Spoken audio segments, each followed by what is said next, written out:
So the transition from that, then the segue from that is one of the companies that started Silicon Valley, or maybe the first one, was made by Bill Shockley. He was one of the initial creators of the transistor, or at least the boss of the people creating it. And so he went out to Silicon Valley, started this company. It ended up falling apart because of some issues we could get into, but Mm, um, a few people, so he brought people from all over the country to his hometown of Sacramento, I think it was, somewhere in the Bay Area. mm, And that was the beginning of computer science in Silicon Valley. A bunch of people left his company and started Intel and another other mm, places. And Xerox Labs was started some around there in Silicon Valley. And they had a lot of very talented researchers, and they invented the modern computer, like the graphical user mm, interface, memory, architecture, networking, Ethernet. All of this was made in this one group that was given the right freedoms. But they worked for Xerox, which was a printer company.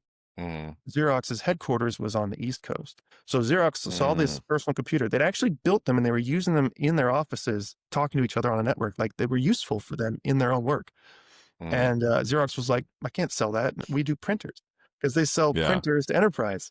Totally passed on it. But then they had an opportunity to invest in Apple when it was taking its first Mm, IPO. So they got what now looks like a small stake in Apple for giving Steve Jobs the ability to look around their factory, or look around their research lab. So Steve comes in and there's this story of him going in and saying, "What are you guys doing? This is gold. Why are you not selling this?" And yeah.